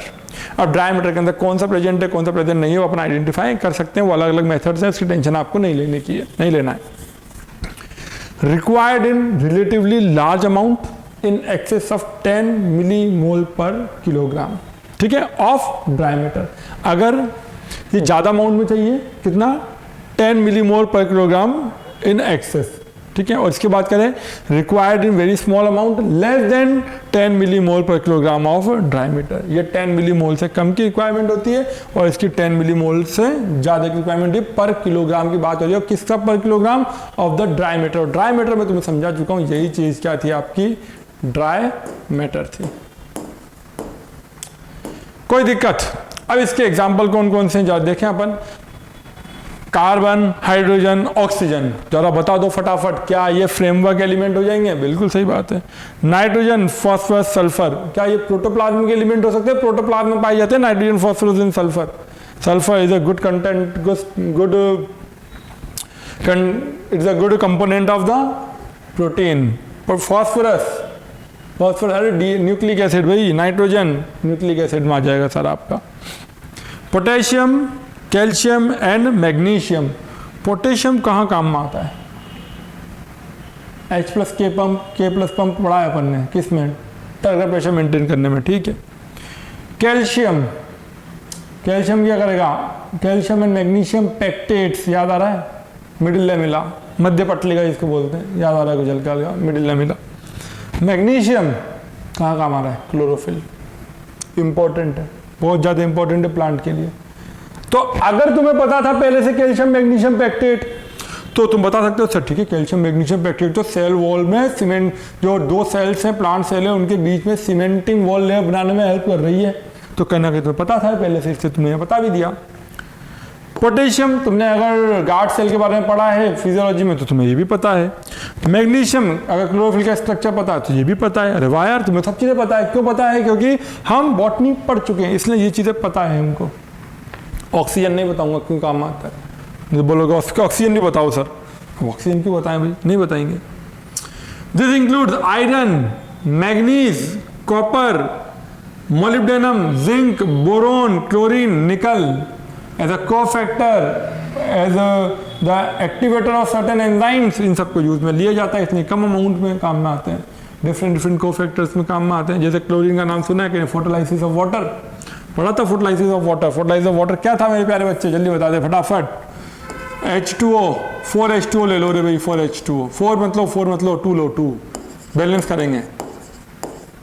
Gives 4H plus O2 plus 4 electrons in presence of sunlight in the non cyclic photophosphorylation. याद आ रहा है कुछ? अच्छा, ठीक है, चलो बहुत बढ़िया। बोरोन, अरे बोरोन फूड का, फ्लोएम के अंदर फूड का ट्रांसलोकेशन पढ़ा हुआ है, सब पढ़ा हुआ है, टेंशन नहीं लेना अपने को, ठीक है ना। चलो, दे आर नॉन टॉक्सिक, अगर थोड़ा सा ज्यादा भी दे दें तो नॉन टॉक्सिक है, बट अगर इसकी स्लाइट इंक्रीमेंट हो गया कंसंट्रेशन के अंदर तो ये क्या हो जाएंगे आपके लिए टॉक्सिक, आपके लिए नहीं रे, प्लांट के लिए टॉक्सिक हो जाएंगे, ठीक है। लास्ट पॉइंट काम करता है नहीं, तब भी देखो। Some macronutrient contribute in the development of osmotic potential in the cell. Osmotic potential में आ गया, ये आ गया। They do not play any role in the development of osmotic potential in the cells। कोई दिक्कत नहीं है, बहुत बढ़िया। आगे देखें। अब हमने बोला minerals element classified on the basis of the mobility within a plant and the tendency to retranslocate during deficiencies. पढ़ चुके हो? अरे हाँ भाई पढ़ चुके हैं। कैसे पढ़ चुके हैं? हमने कहा था अगर जो मोबाइल एलिमेंट्स होते हैं जो एक जगह से दूसरी जगह मूव कर सकते हैं, तो मोबाइल जब ओल्ड प्लांट पार्ट से किसकी तरफ जाते हैं? न्यू की तरफ जाते हैं। तो हम बोल सकते हैं कि जो मोबाइल एलिमेंट्स होते हैं उनकी डेफिशिएंसी आपको कहां पर नजर आएगी? ओल्ड के अंदर। क्यों? प्लांट मरने वाला है तो जगह कौन भागेगा? सब तो छोड़कर मोबाइल जाएगा। कहां जाएगा? ओल्ड से न्यू की तरफ भागेगा। मोबाइल में उल्टा हो जाएगा यही चीज, ठीक है ना? कोई दिक्कत इसके अंदर? जल्दी बोलो। तो मोबाइल एलिमेंट्स कौन कौन से हो जाएंगे? Nitrogen, phosphorus, magnesium, nitrogen, potassium, magnesium, phosphorus, chlorine, sodium, zinc. जो ध्यान रखने वाली बात है भाई। क्या ध्यान रखने वाली बात है? ट्रिक। अच्छा, इन मोबाइल नहीं है, इम मोबाइल है। इम मोबाइल है ना, मिसप्रिंट हो जाता है। आधी बात समझ में अच्छे से? तो ध्यान रखना, ट्रिक तुम खुद बनाओगे। हर बच्चा अपनी ट्रिक खुद बनाएगा इन चीज़ों की। इसी ट्रिक नाम मैं बताने वाला हूँ, मैं नहीं बताऊँगा भाई, फिर मेरी ट्रिक आउट हो जाएगी ना, ठीक है? तो पहले तुम बनाने की कोशिश करो, नहीं बनती है तो फिर बताना, फिर वहाँ भी अपना हेल्प करेंगे, ठीक है? चलो, याद करने वाली बात है ना, इसका ट्रिक से याद करना पड़ेगा, कुछ कर नहीं पाएंगे इसका। अब हमने बोला essential nutrient plants, element and form available to plant, मतलब कि किस फॉर्म में वो एब्जॉर्ब किए जाएंगे। कोई बेसिक, बहुत बेसिक चीज थी। मुझसे ज़्यादा तुम जानते हो अब ये चीज़, क्योंकि तुमने इनऑर्गेनिक केमिस्ट्री भी पढ़ी हुई है ना? यहाँ से चालू करेंगे। हाइड्रोजन O2 CO2, ठीक हो? देखिए, nitrogen NO3 - NH4 - nitrate, nitride और अमोनिया की फॉर्म में। सल्फर SO4 - सल्फेट फॉर्म में। Phosphorus H2PO4 - H3PO4 HPO4 -। Potassium K+, calcium Ca+2, magnesium Mg+2। देख सकते हैं अपन कि किस पर कौन सा चार्ज है, किस फॉर्म में वो उसका क्या होता है, अवशोषण होता है, मतलब कि बेसिकली एब्जॉर्प्शन होता है। तो उसके बेसिस पर अपन बता सकते हैं। इसको भी आपको एक बार देखने वाली बात है, क्योंकि हम जानते हैं आयनिक फॉर्म में क्या होता है, एब्जॉर्प्शन होता है। तो अपन यहाँ पर आसानी से सारी चीज़ें बता सकते हैं। तो मेरे हिसाब से यहाँ पर एक बात कंप्लीटली क्लियर हो चुकी है कि हाँ भाई ठीक है, बिल्कुल सही है। ये बात समझ में आ गई कि किस तरीके से किसकी कौन सी एसेंशियलिटी क्या क्राइटेरिया है, ये हमें समझ में आ गया है। हमें इस चैप्टर को रटना नहीं है। अगर हमें पूरी बॉटनी के बारे में काफ़ी हद तक पता है, या मैं पूरी बॉटनी ना भी बोलूँ तो मैं बोलना चाहूँगा सीधा हमें अगर प्लांट फिजियोलॉजी के बारे में काफ़ी हद तक चीज़ें पता है तो हम इस चैप्टर को आसानी से कर लेंगे। तो प्लीज़ इस चैप्टर को आप जब पढ़ें तो पूरी प्लांट फिजियोलॉजी आप पढ़ चुके हों, ठीक है ना? ज़्यादा अच्छा है। बट अगर आपके पास ये पहले आ रहा है रिकॉर्डिंग में तो कोई दिक्कत नहीं, पढ़ लेना भैया, पढ़ लेना एक बार, फ़ायदा मिल जाएगा, थोड़ा और फ़ायदा मिल जाएगा। हम पहले चीज़ें याद कर लेंगे, बाद में इसको अप्लाई कर देंगे। या फिर क्या करें, हम पहले उसको अपन समझ ले पूरा, फिर यहाँ पे उसको एक बार दोबारा रिवाइज होएगा। फिर अगर पहले प्लांट फिजियोलॉजी पूरी पढ़ ली फिर बाद में ये पढ़ा तो ये चैप्टर रिवाइज हो रहा है। बट अगर पहले इसको पढ़ लिया और बाद में प्लांट फिजियोलॉजी को स्टार्ट किया पूरा फोटोसिंथेसिस एस्पिरेशन, तो हम इस चीज़ को अप्लाई कर रहे हैं। दोनों कंडीशन ठीक है, वाइस वर्सा, आपको जैसा ठीक लगे वैसा कर सकते हो। बट मेरा ये मानना है कि अगर लेक्चर आपका जिस तरीके से पहुँचा उसको इसको करते चलें, ठीक है? तो यहाँ तक बात क्लियर हो चुकी है मेरे प्यारे बच्चों। सारी चीज़ें अपन क्या कर चुके हैं, यहाँ पर क्लियर कर चुके हैं, तो कोई दिक्कत नहीं आएगी। फटाफट इसको कॉपी करें, बाकी का अपन देखेंगे कब, इसको अपन देखेंगे कब, नेक्स्ट लेक्चर में, ठीक है? कि मिनरल न्यूट्रिशन जो है, तो जो भी आपको मिनरल्स हैं वो कैसे एब्जॉर्ब होंगे। तो सबसे पहले अगर अपन देखें, हमें देखना है क्या चीज़, एब्जॉर्प्शन। अगर एब्जॉर्प्शन की बात करें अगर अपन, तो हम जानते हैं कि भाई जो भी अगर एब्जॉर्प्शन में एक चीज़ होगी, ट्रांसपोर्ट होगा। कंफर्म बात है, ट्रांसपोर्ट होगा। मतलब कि अगर रूट की बात करें, रूट, तो रूट में यहाँ पर रूट हेयर से मान लो, ठीक है, इस तरीके से। तो यहाँ से आपके मिनरल्स क्या होंगे, इन सब का एब्जॉर्प्शन होगा, ठीक है? मिनरल्स का एब्जॉर्प्शन होगा। और मिनरल्स का अगर एब्जॉर्प्शन हो रहा है तो मतलब ये एक तरीके से ट्रांसपोर्टेशन ही है। यहाँ से मिनरल ट्रांसपोर्ट होकर रूट के अंदर आएंगे। तो जो ट्रांसपोर्टेशन हो रहा है, that transportation can be passive और कैन बी एक्टिव। दो तरीके का ट्रांसपोर्टेशन हो सकता है ना, कैन बी एक्टिव ट्रांसपोर्ट और can be passive transport. Passive transport क्या होता है, in which there is no expenditure of ATP, मतलब कि एडिनोसिन ट्राइफॉस्फेट यहां पर यूज नहीं आएगा। बट हम एक्टिव ट्रांसपोर्ट की बात करें तो वहां पर there is a utilisation of ATP, adenosine triphosphate is utilised during the transport of particular molecules और सब्सटेंसेस। क्या ये बात समझ में आई? बेसिकली हम बहुत बेसिक चीज लेके चल रहे हैं, बेसिक चीज एकदम, ठीक है? तो हमने बोला कि ट्रांसपोर्ट पैसिव भी हो सकता है और एक्टिव भी हो सकता है। अगर हम बोले, अगर जरा सोच के बताना इस चीज को, कि अगर ये सेल्स हैं, प्लांट सेल्स, ठीक है, और इन प्लांट सेल के आसपास क्या है, ये इसकी सेल वॉल है सबके आसपास, सबके आसपास की सेल वॉल है इस तरीके से। और मैंने बोला कि अगर मिनरल या वाटर इन सेल्स के बीच में से होके निकलता है इस तरीके से आगे की तरफ, तो क्या यहां पर एनर्जी का यूटिलाइजेशन होगा? हमने बोला कि नहीं होगा। हम पढ़ चुके हैं चैप्टर के अंदर कौन सा था, ट्रांसपोर्ट इन प्लांट्स। तो वहां हमने बोला कि ठीक है यहां पर भी इसका यूटिलाइजेशन नहीं होगा, तो it is a passive transport. But अगर अगेंस्ट द कंसंट्रेशन ग्रेडियंट चले, अगेंस्ट द कंसंट्रेशन ग्रेडियंट, या फिर हम बोले साइटोप्लाज्म से होते हुए आगे चले, तो वो क्या कहलाएगा आपका सिंपलेस्ट पाथवे। उसके अंदर आपको क्या है, एनर्जी का यूटिलाइजेशन करवाना पड़ेगा। तो एपोप्लास्ट पाथवे में वहां पर ऐसा कोई जरूरी नहीं है कि आपको क्या हो, एपोप्लास्ट पाथवे के अंदर की एनर्जी देनी पड़े। It is a passive transport. तो अगर देखना स्टार्ट करें सबसे पहले अपन, तो दो फेजेस में होगा। पहला कौन सा है आपका, एपोप्लास्ट पाथवे, ठीक है। तो इसके अंदर क्या होता है, initial rapid Uptake of ions into the free space और आउटर स्पेस ऑफ सेल, मतलब इंटरसेलुलर स्पेसेस जो प्रेजेंट है वहां पर से ही मिनरल होते हुए आगे जाएंगे, ठीक है। देखो लिखा हुआ है intercellular spaces and cell wall, cell walls के बीच में जगह है वहां से होता हुआ आगे जा सकता है, कोई दिक्कत ही नहीं, डेड स्पेस है। Which is a passive process. तो मतलब हम जब एपोप्लास्ट पाथवे की बात करें तो तुमने पढ़ा होगा चैप्टर के अंदर ट्रांसपोर्ट इन प्लांट के अंदर कि एंडोडर्मिस के अंदर आते आते वहां पर एक कैस्पेरिन स्ट्रिप प्रेजेंट होती है। तो जैसे कैस्पेरिन स्ट्रिप पर आते हैं तो वहां पर जो पाथवे बनता है वो आपका सिंपलेस्ट पाथवे बनता है। उसके आगे, उसके पहले एपोप्लास्ट पाथवे बनता है, उसके बाद प्लाज्मोडेस्टिन मेटल कनेक्शंस होते हैं जिसकी वजह से सिंपलेस्ट पाथवे होता है, ये अपन देख चुके हैं, ठीक है। आगे देखें दूसरा कौन सा पाथवे है आपका, सिंपलेस्ट पाथवे।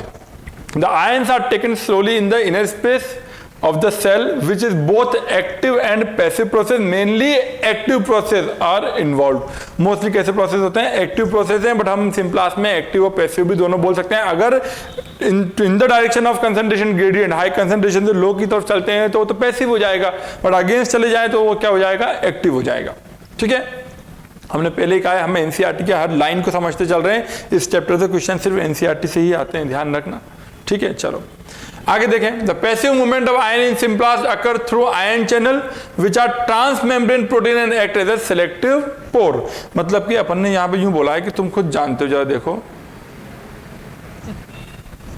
ट्रांसमेम्ब्रेन प्रोटीन कौन से थे, जरा बताना मुझे। हमने बोला कि एक मेम्ब्रेन का फॉर्मेशन करते हैं हम इस तरीके से, फॉस्फोलिपिड की लेयर, बाइलेयर, इधर भी बना दो हाइड्रोफोबिक पार्ट, हाइड्रोफिलिक पार्ट। अब इसके बीच में हमने बोला था extrinsic and intrinsic proteins are present. तो जो बाहर की तरफ है these are the extrinsic protein, this is the intrinsic protein. और अगर ऐसा कोई प्रोटीन है जो थ्रू आउट द लेंथ इसके धसा हुआ है इस तरीके से, तो ये भी एक इंट्रिंसिक प्रोटीन ही है, बट उसका एक स्पेशल टाइप है, that is known as a transmembrane protein. तो अगर कोई भी पर्टिकुलर मॉलिक्यूल इधर से इधर ट्रांसमेम्ब्रेन प्रोटीन के थ्रू जा रहा है तो वो भी क्या है, मेम्ब्रेन प्रोटीन कैरियर की तरह काम कर रहा है। प्रोटीन इसको without any expenditure of energy उसको इधर से उधर पास आउट होने दे रहा है, तो वो भी क्या एक तरीके का पैसिव ट्रांसपोर्ट है। तो अगर कोई मेम्ब्रेन प्रेजेंट है, मेम्ब्रेन के through bye means of tunnel protein जिसको अपन बोलते हैं, उधर ट्रांसमेम्ब्रेन प्रोटीन की हेल्प से कोई भी पर्टिकुलर मॉलिक्यूल मिनरल इधर से उधर जा सकता है, ठीक है। The active influx and efflux, influx मतलब अंदर आना और इफ्लक्स मतलब बाहर निकालना, है ना। From simple occur with the help of pump protein. अब यहां पर याद रखने वाली बात क्या है, तुम तो हमेशा माइंड में सेट कर लेना एक चीज भाई, हमेशा माइंड में एक चीज, कहीं भी पंप लिखा हुआ आ जाए ना, तो तुम्हारे हमारे घर में पंप लगाते हैं अपन, तो पंप से क्या पानी नीचे से ऊपर चढ़ता है, या कूलर में पानी चढ़ाते हैं, पंप होता है ना, तो पंप क्या करता है, इलेक्ट्रिसिटी कंज्यूम करता है। तो मतलब वो इलेक्ट्रिसिटी क्या है, एक तरीके की एनर्जी है, एनर्जी को कंज्यूम करेगा तो ही किसी चीज को ट्रांसपोर्ट करेगा। तो जो पंप प्रोटीन होते हैं वो क्या काम करते हैं, एक्टिव ट्रांसपोर्ट करते हैं bye means of expanding the expenditure of the ATP, ठीक है। ये चीज अपने को क्या रखनी है, ध्यान रखनी है, ठीक है। चलो आगे देखें। अब तो सबसे पहले अपन पढ़ना स्टार्ट कर रहे हैं क्या, पैसिव एब्जॉर्प्शन। तो पैसिव एब्जॉर्प्शन सबसे पहले क्या होगा आपका, सिंपल डिफ्यूजन। तो अगर अपन बात करें सॉइल सॉल्यूशन के अंदर मिनरल्स की कंसंट्रेशन है बहुत ज्यादा और रूट के अंदर मिनरल की कंसंट्रेशन है कम, तो movement of molecule from high concentration to low concentration that is known a diffusion, ठीक है। तो यहां पर क्या होगा, डिफ्यूजन। तो डिफ्यूजन के अंदर अपने आप मॉलिक्यूल हाई कंसंट्रेशन से लो कंसंट्रेशन की तरफ जा रहे हैं, तो मुझे बताओ क्या वहां पर एनर्जी देनी पड़ेगी, नहीं देनी पड़ेगी। तो it is a passive transport. तो अगर अपन बात करें according to this method mineral ions may diffuse in root cells from the soil solution. तो तो ये तो एक हो गया सिंपल डिफ्यूजन। दूसरा होता है by mass flow. By mass flow में क्या होता है, वाटर के साथ क्या होता है, मिनरल जुड़ जाता है और वही एक बल्क बना के वो पूरा का पूरा कहाँ जाता है, सॉइल के जो रूट के अंदर जाता है। ठीक है, अब रूट के अंदर क्यों जा रहा है तो समझना, जब एरियल पार्ट्स जो है ऊपर वाले पार्ट्स, वहां पर क्या हो रहा है, एक प्रोसेस हो रहा है that is known as transpiration. कौन सा प्रोसेस हो रहा है, ट्रांसपिरेशन। समझना इस चीज को, हमने बोला एरियल पार्ट है, ये रहा एरियल पार्ट, ठीक है। और हम बात करें अगर, तो जहां पर क्या है, रूट्स प्रेजेंट है। वाटर का एब्जॉर्प्शन क्यों होगा, क्योंकि ऊपर पानी की कमी आएगी। कैसे कमी आएगी कि यहां पर अगर अपन बात करें, bye means of transpiration water vapour will move out of the plant. यहां से वाटर वेपर जाएगा बाहर, जैसे वाटर वेपर गया यहां से, water in the form of vapour निकला, तो यहाँ पानी की कमी आएगी। तो पानी की जो कमी आएगी तो यहाँ पर पानी है ज्यादा सॉइल के अंदर, from high concentration to low concentration, water के साथ जुड़कर मिनरल अंदर मूव करेगा। और जब वो मूव करेगा तो उसी को अपन क्या बोलेंगे, mass flow. According to this method, mineral ion absorption occur with the flow of water under the influence of transpiration. बात क्लियर है, जल्दी बोलो हाँ या ना, ठीक है। अब यहां लिखा हुआ आ रहा है why absorption is not completely passive। इसको पैसिव क्यों नहीं बोल सकते completely, तो समझना क्या ऐसा जरूरी है, क्या ऐसा जरूरी है कि हमेशा यहां पर मिनरल की कंसंट्रेशन ज्यादा होगी रूट के आसपास, जरूरी है क्या ऐसा, कोई जरूरी नहीं है। मिनरल कंसंट्रेशन कम भी तो हो सकती है। तो अगर मिनरल कंसंट्रेशन रूट के कंपैरिजन में बाहर सॉइल के अंदर कम है तो क्या होगा, मूवमेंट होगा फ्रॉम कम से ज्यादा की तरफ। तो अगर कम की तरफ ज्यादा की तरफ जा रहा है तो मतलब against the concentration gradient move कर रहा है। तो अगर against the concentration gradient move करेगा तो वहां पर हमको क्या देनी पड़ेगी, एनर्जी देनी पड़ेगी। तो इस केस के अंदर जो एब्जॉर्प्शन ऑफ मिनरल्स है वो कौन सा केस हो जाएगा, आपका एक्टिव ट्रांसपोर्टेशन का केस हो जाएगा। आधी बात समझ में, एक्टिव ट्रांसपोर्टेशन कब होगा, जब अगेंस्ट द कंसंट्रेशन ग्रेडियंट काम करेंगे। इन द कंसंट्रेशन ग्रेडियंट मतलब in the direction of the concentration gradient काम करेंगे तो पैसिव है। High concentration to low concentration that is passive, but from low concentration to high concentration that is active. आ रही है बात समझ में अच्छे से, ठीक है। चलो बहुत बढ़िया, देखें the concentration of mineral in the soil is usually lower than the concentration of the minerals in the roots। तो against the concentration gradient जैसे मूव करेंगे तो एनर्जी वहां पर यूटिलाइज करनी ही पड़ेगी। आगे देखते हैं, active absorption by the expenditure of ATP। Simple सी बात है, अपन देख चुके हैं। Enter into more concentration cells है from less concentrated soil solution by consumption of energy of ATP। Less concentrated क्यों बोला, क्योंकि वहां पे मिनरल कंसंट्रेशन क्या था, कम था। और जो सॉइल जो आपका रूट सैप है, रूट के अंदर जो सेल सैप है उसका कंसंट्रेशन कैसा था, ज्यादा था। Specific protein in the membrane of root have actively pump ions. फिर से पंप वर्ड आ गया, जैसे पंप की बात हो जाए तो मैं क्या बोल देना, यहां पर तो पंप लगा हुआ है और जो पंप होते हैं हमेशा एनर्जी कंज्यूम करेंगे। अब ध्यान रखना पंप और कहाँ का काम आएगा। पंप का बड़ा अच्छा सा काम याद आ रहा है मुझे कि हमने नर्वस सिस्टम, अगर हम प्लांट के अंदर पढ़ते हैं तो प्लांट के अंदर पढ़ते हैं क्या, अरे नर्वस सिस्टम कहाँ होता है उसके अंदर, यहाँ तो हार्मोन से काम होता है पूरा। एनिमल के अंदर जो नर्वस सिस्टम बात करें तो वहां पर सोडियम पोटेशियम पंप होता है। तो जो पंप होते हैं वहां पर जो भी वो पंप है वो क्या कहते हैं, क्या है, आपके एनर्जी कंज्यूम करेगा। कौन सा वाला, वहां पर दो टाइप की गेट्स होते हैं, ढंग से पढ़ाएंगे सर, उसी को देखना होता टाइम पे, ठीक है। From the soil into the cytoplasm of the epidermal cells। क्योंकि हम जानते हैं यहाँ एपिडर्मल सेल्स क्यों बोला, क्योंकि मैं जानता हूँ रूट के सबसे बाहर वाली लेयर पे कौन सी होगी, एपिडर्मल सेल ही होगी। और वही एपिडर्मल सेल जो होगी वहीं पर ही क्या होगा, एब्जॉर्प्शन होगा। कोई दिक्कत इसके अंदर नहीं है, बहुत ही बढ़िया। आगे देखें, चलो यहां तक देख चुके हैं, अब आगे अपन देखते हैं हमें क्या देखना है। आगे हमें ये चीज देखना है, अच्छा एपोप्लास्ट पाथवे और सिम्प्लास्ट पाथवे याद आ रहा है कुछ, हाँ कुछ याद आ रहा है, एपोप्लास्ट पाथवे सिम्प्लास्ट पाथवे पढ़ा रखा है सर ने, बताने की मेरे साथ जरूरत नहीं है। बस ये ध्यान रखना कि एंडोडर्मिस के अंदर कैस्पियन स्ट्रिप प्रेजेंट है विच इज सिबराइज्ड, तो वहां पर आके apoplast pathway got converted into symplast pathway. याद आ रहा है, थोड़ा थोड़ा याद रखना इस चीज को। अब अपन क्या बोल रहे हैं, अपन ने ये बोला है कि जितने भी आपके एसेंशियल एलिमेंट्स थे उनको अपन ने कितनी कैटेगरीज में डिवाइड किया है, 4 कैटेगरीज में डिवाइड किया है। यहाँ पर एक बात बहुत इंपॉर्टेंट है बोलने की कि यहाँ से एक बहुत अच्छा क्वेश्चन बनाया जा सकता है जो हम सोच भी नहीं सकते। वो क्वेश्चन क्या है कि अकॉर्डिंग टू NCERT जो एसेंशियल मिनरल एलिमेंट्स है उनको कितनी कैटेगरीज में डिवाइड किया गया है। तो आपको ध्यान होना चाहिए कितने होनी चाहिए, 4 बेसिक कैटेगरीज, ठीक है। 4 बेसिक कैटेगरीज में डिवाइड किया गया है, कुछ स्ट्रक्चरल होंगे, कुछ एक्टिवेटर होंगे, ऐसे डिफरेंट फॉर्म में अपन ने उसको डिवाइड किया है। सबसे पहले अगर अपन बात करें तो सबसे पहले कौन है आपके स्ट्रक्चरल एलिमेंट्स हैं। कौन से सबसे पहले स्ट्रक्चरल एलिमेंट। दूसरा वाले कौन से हैं अगर अपन बात करें तो एक्टिवेटर होते हैं। तीसरे कौन से आपके एनर्जी वाले होते हैं, जैसे अपन बात करें सेकंड कौन सा है आपका एनर्जी रिलेटेड केमिकल्स, ठीक है। और अगर तीसरी बात करें अपन तो वो कौन से हैं आपके एक्टिवेटर और द इनहिबिटर, ठीक है। तो किसी चीज को एक्टिवेट करें इनहिबिट करें। और इसके बाद अगर अपन बात करें, एक ही स्लाइड 2 बार आ गई बच्चे, कोई दिक्कत नहीं है।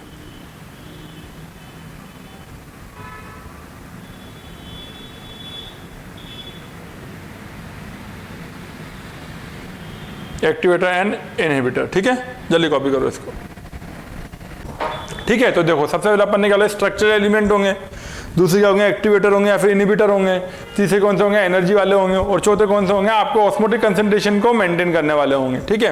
तो देखें सबसे पहले स्ट्रक्चरल, दूसरे कौन से एनर्जी रिलेटेड, तीसरा अगर अपन बात करें एक्टिवेटर और इनहिबिटर होंगे किसी पर्टिकुलर एंजाइम के, और चौथा ब्रॉड कैटेगरी किस में आ जाएगा जो आपके osmotic potential of the cell को कंट्रोल करके जाएंगे, ठीक है ना, या चेंज करके जाएं। तो अगर अपन बात करें यहां से स्टार्ट करें अगर अपन, ठीक है, तो 4 ब्रॉड कैटेगरीज है। यहां तक बहुत अच्छा एमसीक्यू बन सकता है, अभी तक बना नहीं है बट चांसेस पूरे यहाँ बन सकता है, ठीक है। तो अब मुझे एक चीज बताओ जरा, यहाँ पर एसेंशियल एलिमेंट्स में carbon, hydrogen, oxygen and nitrogen, जरा बताओ। हमने बोला these are the structural elements, structural element में मैंने कार्बन, हाइड्रोजन, ऑक्सीजन, नाइट्रोजन को क्यों लिया, जरा मुझे बताना, जरा सोच के बताना थोड़ा सा। हम एक चीज जानते हैं, तो कार्बन है वो किस चीज के अंदर मिलेगा हमको, तो तुम बोलोगे सर कार्बन तो हर जगह मिलता है, तो मैंने बोला बिल्कुल सही बात है। मतलब कि कार्बोहाइड्रेट इसके अंदर कार्बन, हाइड्रोजन, ऑक्सीजन तीनों बहुत बेसिक फॉर्म में मिलेंगे, और हम जानते हैं कार्बोहाइड्रेट जो स्ट्रक्चरल पार्ट होता है कई बार किसी भी चीज का जो ऑर्गेनाइजेशन है, बॉडी ऑर्गेनाइजेशन जो है, that is all due to presence of the carbohydrate, ठीक है ना। ये बात समझ में आ रही है, बहुत बढ़िया, ये बात समझ में आ रही है। फिर तुम बोलोगे कि सर प्रोटीन, अरे भाई बिल्कुल सही बात है, प्रोटीन भी तो स्ट्रक्चर फॉर्म करता है, और प्रोटीन का ही पार्ट कौन है, नाइट्रोजन भी प्रेजेंट होता है प्रोटीन के अंदर, प्रेजेंट होता है प्रोटीन के अंदर नाइट्रोजन, जल्दी बोलो। आपको बेसिकली अगर अपन बात करें इसके अंदर अमीन ग्रुप प्रेजेंट होता है, तो नाइट्रोजन भी मिलेगा। जैसे कि अमीनो एसिड का अगर मैं स्ट्रक्चर बनाऊं तो ये बनेगा CCOOH, यहाँ बना दिया आपने NH2,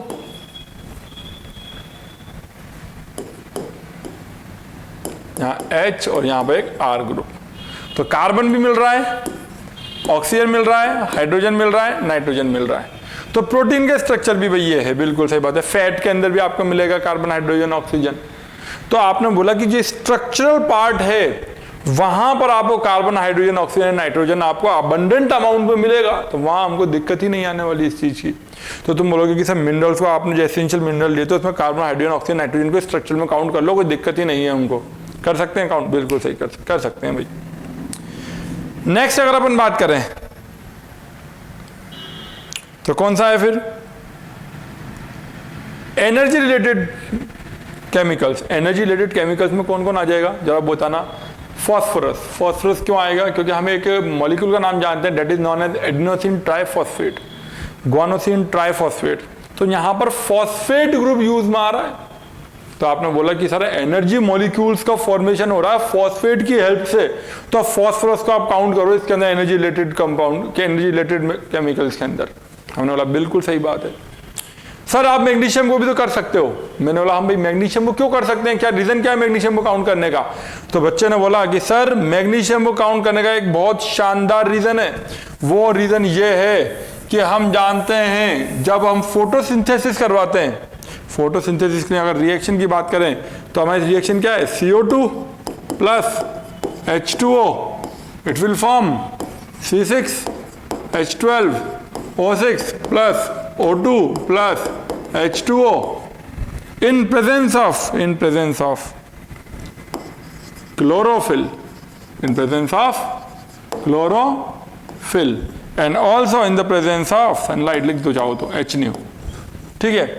तो मैंने बोला कि बेटा से इसने एनर्जी रिलेटेड कैसे बोल दिया? तो हमने बोला कि सर सीधी सी बात ये है, एनर्जी रिलेटेड इसने बोला है क्योंकि हम जानते हैं अगर हमको रेस्पिरेशन करना है बॉडी के अंदर तो हमको ये यूज में लेना पड़ेगा ग्लूकोज को, और अगर एरोबिक रेस्पिरेशन करना है तो that will be in the presence of O2, और जैसे इन प्रेजेंस ऑफ O2 करेंगे तो यहाँ पर किस चीज़ का फॉर्मेशन हो जाएगा? CO2 plus H2O plus energy बन जाएगी साथ में, एक ग्लूकोज मॉलिक्यूल 38 ATP और 36 ATP, ठीक है ना, बोल सकते हैं अपन ये चीज।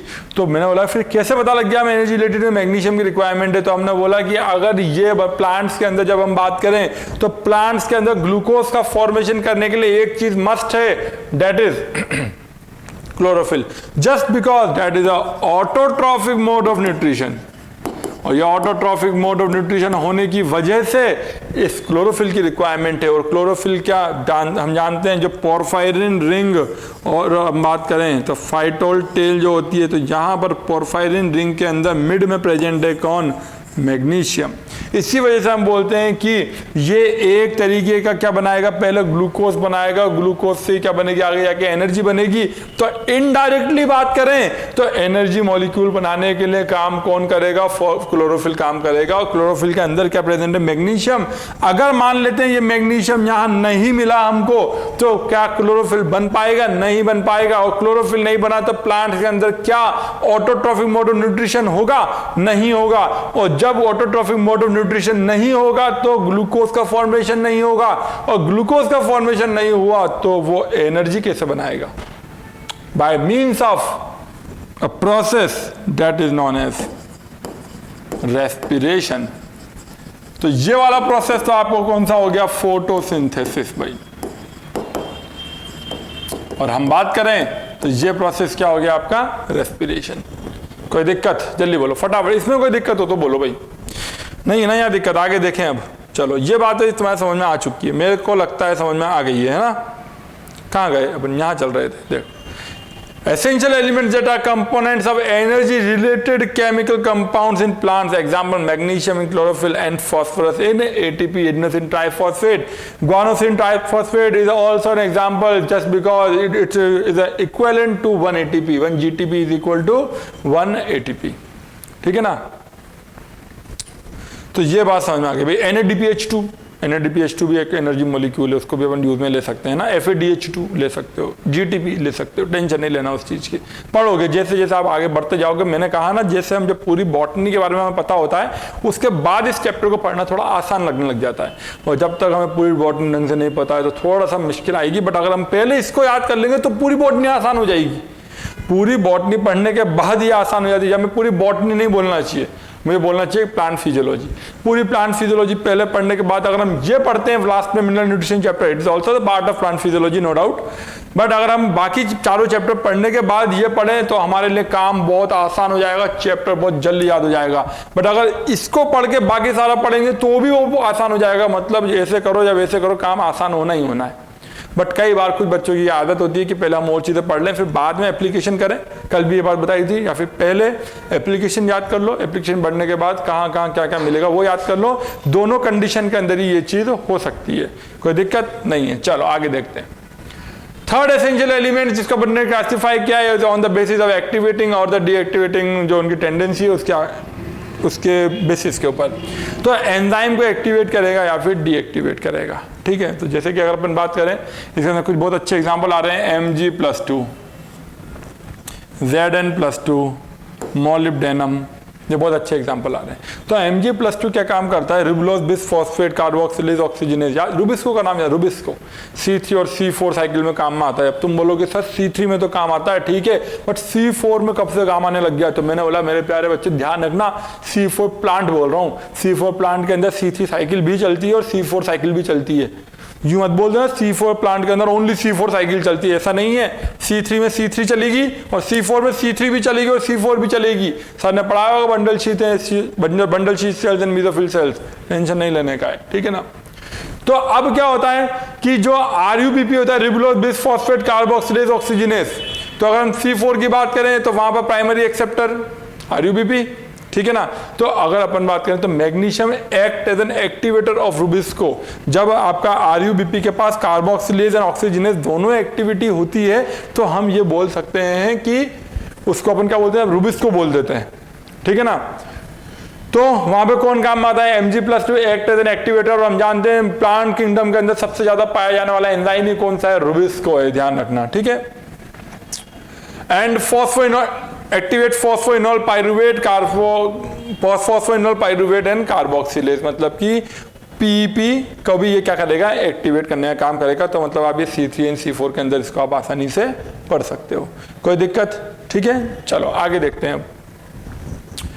Both of which are critical enzyme in photosynthetic carbon fixation. CO2 का फिक्सेशन करने के लिए ये दोनों एंजाइम बहुत ज्यादा क्या है, जरूरी है। आपका प्राइमरी एक्सेप्टर CO2 C3 के लिए कौन होता है, C4 में कौन होता है, ये आपको पहले से पता होना चाहिए, तो आप ज़्यादा आसानी से कर पाओगे। और नहीं कर पाओगे तो पढ़ लेना दोबारा, कोई दिक्कत नहीं, वैसे लिखा हुआ है, समझदार को इशारा काफ़ी है, टेंशन नहीं लेना। अब एल्कोहल डिहाइड्रोजिनेज की अगर अपन बात करें, जो आपका एल्कोहलिक फर्मेंटेशन होता है, तो उसके अंदर Zn+2 act as an activator of this particular enzyme that is alcohol dehydrogenase.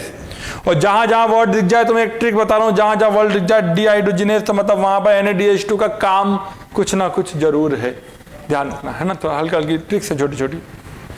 Molybdenum की अगर अपन बात करें तो इसका क्या काम होता है, ये क्या काम करेगा, नाइट्रोजिनेज एक्टिविटी। नाइट्रोजिनेज मतलब जो नाइट्रोजन फिक्सेशन के अंदर, रूट नोड्यूल्स के अंदर जो नाइट्रोजन फिक्सेशन होता है, वहां पर नाइट्रोजिनेज एक्टिविटी को क्या करता है, नाइट्रोजिनेज को क्या करता है, एक्टिवेट करता है। तो अगर मॉलिब्डेनम नहीं होगा तो मॉलिब्डेनम नहीं होने की वजह से क्या नहीं होगा, नाइट्रोजन फिक्सेशन भी नहीं होगा, ठीक है।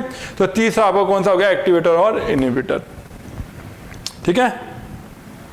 आगे देखते हैं। अच्छा, यहाँ पे ना आयरन भी काम आता है, आयरन भी काम आता है ना, तो थोड़ा थोड़ा याद आना चाहिए, आयरन भी काम आता है, Fe। Next, osmotic potential of cell को भी ऑल्टर करते हैं, जैसे कि K+। हमने पढ़ा था कि जब आपके क्लोजिंग और opening of stomata, that is all due to the presence of K+ and H+ pump, and that is all due to the maintaining of the turgor pressure in the guard cell. तो potassium plays important role in the opening and closing of the stomata. अगर turgidity कम हो गई तो close हो जाएंगे stomata, turgidity बढ़ गई तो इट विल एक्सपेंड, ठीक है। और हमने बताया था हल्का हल्का शायद पहले भी, inner wall is thick and outer wall is thin, tension नहीं लेना है। प्लांट एनाटॉमी की चीजें थोड़ी थोड़ी पता होना चाहिए। अब हम बात कर रहे हैं role of macro and micro elements. Macro and micro के बारे में कल ही बताया था, क्या दोनों एसेंशियल हैं? अरे एसेंशियल तो दोनों ही हैं, बट ये ज्यादा अमाउंट में चाहिए, ये अल्प अमाउंट में चाहिए। अल्प मतलब कम, कुछ अमाउंट में चाहिए, ज्यादा में नहीं, ट्रेस अमाउंट के अंदर चाहिए। आगे देखते हैं हम, ठीक है। कुछ प्रोसेसेस जो प्लांट सेल के अंदर की करते हैं वो क्या है आपके, सबसे पहले अगर हम बात करें permeability of cell membrane. Cell membrane की परमिएबिलिटी कौन है, K+ आपका रिक्वायर्ड होता है, पोटेशियम रिक्वायर्ड होता है, ठीक है ना। दूसरी बात है maintenance of osmotic concentration of cell sap, तो वहां पर भी आपका K+ काम आता है, Na+ भी काम में आता है। Electron transport system, electron transport system में जो आपके साइटोक्रोम्स होते हैं, साइटोक्रोम में कॉपर प्रेजेंट होता है, तो वहां पर कॉपर काम में आता है। बफरिंग एक्शन मतलब कि पीएच को मेंटेन करके जाएं, तो अगर पीएच को मेंटेन करना है मतलब कि पीएच को ज़्यादा चेंज नहीं होने देना है। एंजाइमेटिक एक्टिविटी, अभी अपन ने देखा बहुत डिफरेंट एंजाइमेटिक एक्टिविटी के अंदर। और अगर अपन बात करें बहुत से कोएंजाइम्स एंड बहुत से मैक्रोमोलिक्यूल्स का क्या है, स्ट्रक्चरल पार्ट भी ये होते हैं, तो अपन ने उन सब को एक तरीके से कंडेंस्ड फॉर्म में यहाँ पर लिख दिया है, ठीक है, कोई दिक्कत नहीं है इसके अंदर। आगे देखें, अगर अब अपन पढ़ना स्टार्ट करें भाई, अपन मैंने तो पहले कहा था अपन एनसीईआरटी के बेस पे चलेंगे भाई। मॉड्यूल के अंदर तुम्हारे इस तरीके से लिखा हुआ है कि कोई पर्टिकुलर एलिमेंट गिवन है, उसका एब्जॉर्प्टिव फॉर्म लिखा हुआ है, क्या क्या उसकी क्या क्या वो रोल प्ले करता है, उसकी डेफिशिएंसीज क्या है। अपन इतना डिटेल में वैसे ना पढ़ें, अपन इसको इस तरीके से पढ़ें, मेरे हिसाब से ये जल्दी याद हो जाता है थोड़ा सा। वहाँ पर तो बच्चा टेबल देख के डर जाता है एक बार, क्या इतनी सारी चीज़ें मैं कैसे याद करूँगा, वो डर जाता है। तो हमें डरना नहीं है, हमें पहले क्या करना है, इसको पढ़ना है, याद करना है। पहले जब ये याद हो जाएगा ना एक बार, तो मैं गारंटी लेता हूं कि वो टेबल बड़ी आसानी से याद हो जाएगी भाई। पर इसको प्लीज ऐसे ही करना है। एनसीईआरटी है, तुम्हें कॉपी नहीं करना, नोट्स मत बनाने बैठ जाना भाई, नोट्स नहीं बनाने तुमको, पूरे एनसीईआरटी को तुम्हें समझते चलना, तुम्हारा काम ही क्या है, समझने का काम है बस, और कुछ नहीं है ना। चलो सबसे पहले हम लेते हैं किसको, नाइट्रोजन को, ठीक है। नाइट्रोजन, ठीक है, किस फॉर्म में इसको एब्जॉर्ब किया जाएगा, अमोनिया फॉर्म के अंदर किया जाएगा, NO3- के अंदर फॉर्म में किया जाएगा, NO2- फॉर्म में इसका एब्जॉर्प्शन किया जाएगा। ये एब्जॉर्प्शन है, ठीक है। और हम जानते हैं प्लांट को सबसे ज़्यादा अमाउंट में नाइट्रोजन की रिक्वायरमेंट होगी। क्यों होगी? क्योंकि उसको न्यूक्लिक एसिड्स का फॉर्मेशन करना है, उसको प्रोटीन का फॉर्मेशन करना है, उसको अमीनो एसिड्स का फॉर्मेशन करना है। ठीक है। तो अगर अपन बात करें, और मुझे एक चीज बताओ, जैसे हमने बोला कि required by plant in the greatest amount, अब एक जगह और काम में लिया जाता है प्लांट को, इसको नाइट्रोजन को, वो कहां पर?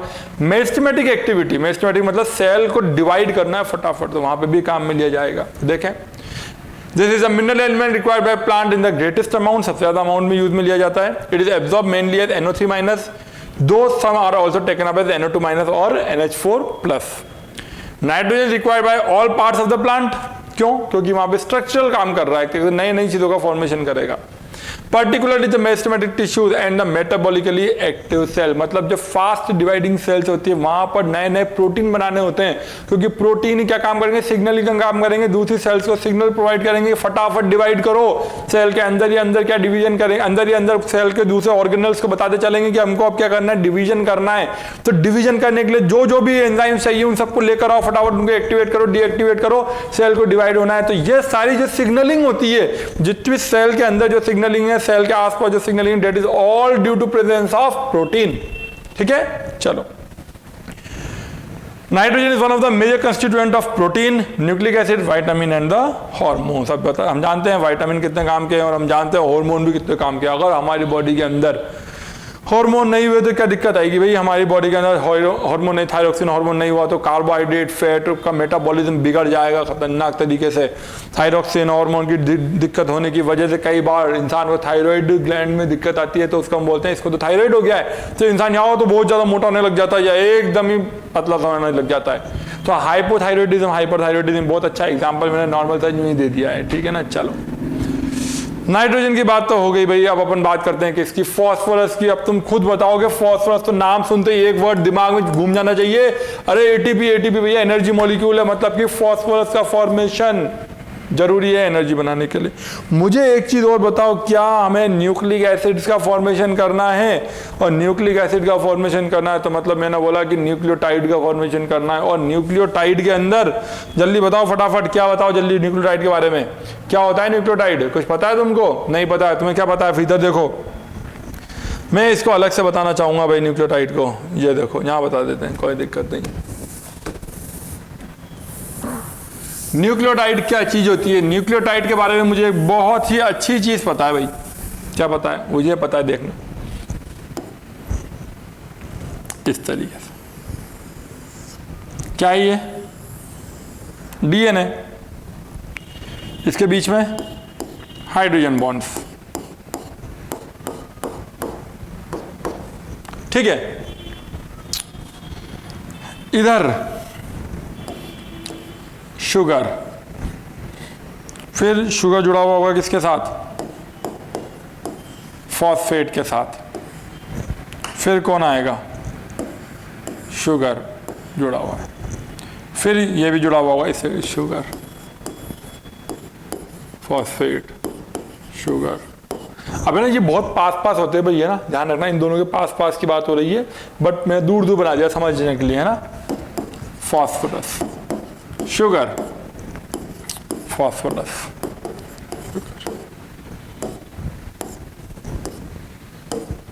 ठीक है। फॉस्फेट, शुगर, है ना, और यहां पर nitrogen bases, guanine, cytosine, adenine, thymine, thymine, adenine, adenine, thymine, cytosine, guanine. Guanine और साइटोसिन के बीच में होते हैं triple hydrogen bond, and adenine और थाइमिन के बीच में होते हैं डबल हाइड्रोजन बॉन्ड। तो मैंने बोला कि डीएनए क्या है? एक पॉलीन्यूक्लियोटाइड स्ट्रक्चर है, पॉलीन्यूक्लियोटाइड, क्योंकि एक से ज्यादा न्यूक्लियोटाइड है। अब न्यूक्लियोटाइड क्या होता है भाई, समझने वाली बात। न्यूक्लियोटाइड का मतलब होता है nitrogen base plus sugar plus phosphate. मतलब कि ये चेन देखो, ये एक चेन है, ये सब क्या है? नाइट्रोजन बेसिस है। Adenine, guanine, thymine, cytosine, nitrogen base. Nitrogen base plus sugar plus phosphate will give you nucleotide. क्या क्या? Nitrogen base plus sugar plus phosphate.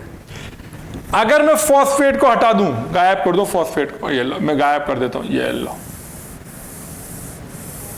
Then nitrogen base plus sugar, nitrogen base plus sugar, nitrogen base plus sugar, this will be called as nucleoside. क्या बोले? Nucleoside. तो मतलब मैं बोलना चाहूंगा अगर मुझे न्यूक्लियोसाइड को लिखना है तो nucleoside will be equal to, क्या लिखेंगे अपन? Nitrogen base plus sugar. From equation 1 and equation 2 we can say that nucleoside equal to nucleotide minus phosphate। लिख सकते हैं भाई? बोलो हाँ या ना, लिख सकते हैं ना ऐसा भी अपन? क्या बात समझ में आ गई? आ गई समझ? बहुत बढ़िया भाई, बहुत ही अच्छे। आ जाओ, ठीक है। किस फॉर्म में एब्जॉर्ब किया जाएगा? H2PO4 माइनस और HPO4 2 माइनस की फॉर्म में। Constituent of cell membrane, cell membrane का भी कंस्टिट्यूएंट है ये कौन? फॉस्फेट। कैसे है? कैसे? हमने कहा था सेल मेम्ब्रेन के अंदर according to fluid mosaic model lipids are phospholipid, और फॉस्फोलिपिड है तो यहाँ पर टर्म आ चुका है फॉस्फो, मतलब फॉस्फोरस यहाँ पर प्रेजेंट होगा। कुछ प्रोटीन का पार्ट है, अभी अभी न्यूक्लिक एसिड का बताया और न्यूक्लियोटाइड का बताया। And required for all phosphorylation reaction. Phosphorylation reaction का मतलब ये है जहां पर फॉस्फोरस का आदान प्रदान होता हो मॉलिक्यूल्स के बीच में, तो उसको अपन ने क्या बोल दिया? Phosphorylation reaction. ठीक है, जल्दी से कॉपी करो फटाफट।